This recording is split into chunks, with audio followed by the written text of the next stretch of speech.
There was a period in my 30s when everything looked fabulous.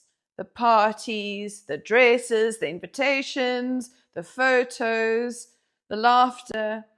We were always somewhere interesting, always doing something wonderful. And from the outside, it looked like freedom, but there was this niggling thought at the back of my mind that something had to change. And then the bubble burst. Two of my friends were brutally murdered, and everything collapsed. Not in one dramatic day, but in a way that changed the entire direction of my life.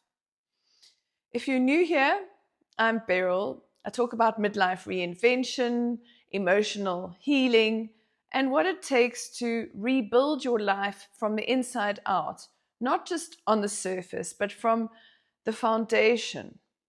And this was the moment my own structure gave way. We were in our 30s. There was always somewhere to go, as I said. Clubbing, dinners, travel, dressing up, social circles that felt electric. It looked alive, but underneath it, well, I looked successful, but internally I was unanchored. I was dating charismatic men, well, some of them narcissistic, who were impressive on the surface, but not actually interested in who I was as a person. My work wasn't building towards anything solid either.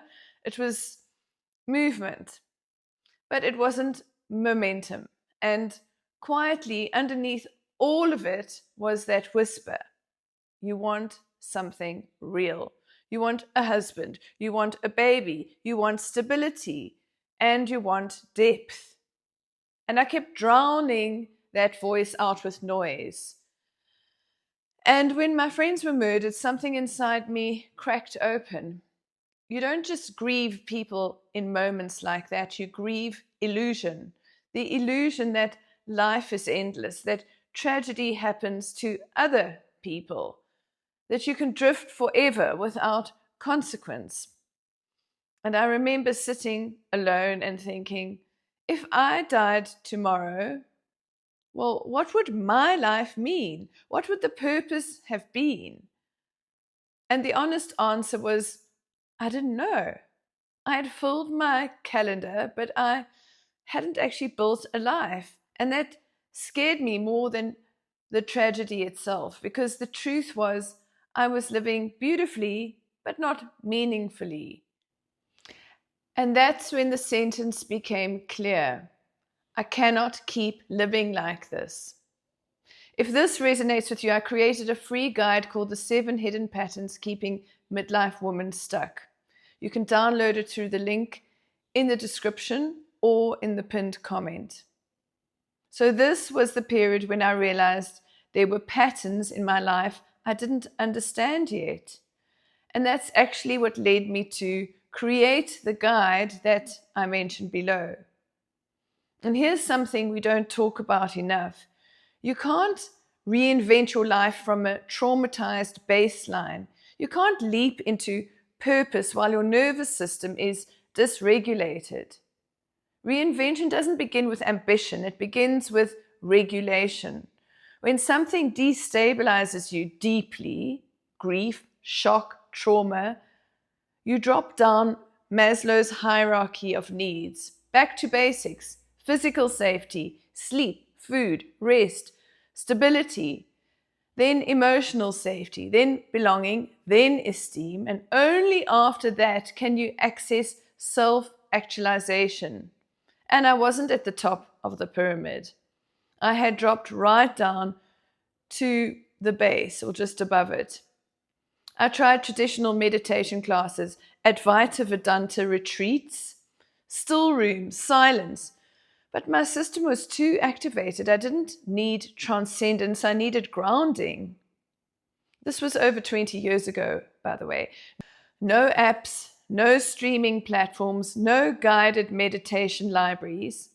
So late one night, searching online, I found HoloSync by Centerpoint Research Institute. It explained brainwave states, how the mind moves from beta, thinking, into alpha, which is relaxed focus, into theta, deep meditation, and then even into delta, which is the restorative state. It wasn't mystical, it was neurological. And the process was almost old-fashioned by today's standards, definitely. I remember I had to phone America, record my own affirmations over a landline, and then they layered my voice into the soundtracks. And weeks later, CDs arrived from America in the post. But something in me knew this is where I start. So I stopped dating, not out of bitterness, out of clarity. I needed the space to stabilize. So every single day, I listened to those soundtracks. At first, it was uncomfortable because when you remove distraction, you meet yourself. The grief, the fear, the mother wound I didn't yet have the language for, the emptiness, the lack of direction. But slowly something changed. My body softened, my reactions slowed, my thinking became clearer, and I felt steadier. And steadiness changes everything. Most people try to reinvent from the top of the pyramid. They want purpose, confidence, success, visibility. But if your foundation is cracked, well, then nothing holds. So HoloSync didn't give me a husband. It didn't magically fix my life. It stabilized my baseline, and stability allowed me to choose differently. And months into consistent practice, something subtle shifted. I wasn't drawn to chaos anymore. I wasn't impressed by surface level glamour. I felt grounded, selective, clear. And that's when I met my husband. He was visiting from Holland and I was in Cape Town. So statistically unlikely, but energetically aligned. And here's what I understand now. When your nervous system changes, your standards change. And when your standards change, your life follows. I'm 56 now, and sound-based meditation is still non-negotiable. Even if I'm rushing, even if I'm listening while I'm getting dressed, if I'm in a rush, because reinvention isn't a single decision, it's a regulated baseline that you return to again and again. And when I look back at the woman I was in my 30s, drifting, distractive, living beautifully, wildly, but not meaningfully, I don't judge her. She was doing the best she could with the awareness she had at the time. But I am so deeply grateful that she chose to stabilize instead of continuing to distract herself, because the life I live now, my marriage, my son, the clarity I feel, the work I do, all of it rests on that quiet decision to build from the foundation up. And if you're in midlife now, quietly wondering whether it's too late to change direction, well, it isn't. But you don't start with ambition, you start with stability. And Centerpoint now offers a 16-minute HoloSync meditation to start with. And that's far simpler than the old CD system that I used.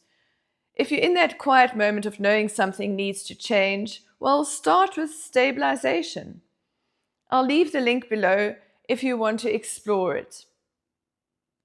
Midlife reinvention isn't loud, it's precise. It's not about dramatic gestures, it's about strengthening your foundation so you can build something sustainable. And if this resonated with you, if you're in that quiet moment of knowing you can't keep living the way that you are, well, then you're exactly where you're meant to be. This is the Radiant Reset, and this is where we rebuild properly. So subscribe if you haven't already. And if you're ready to go deeper, watch this next conversation here. And I'll see you in the next one.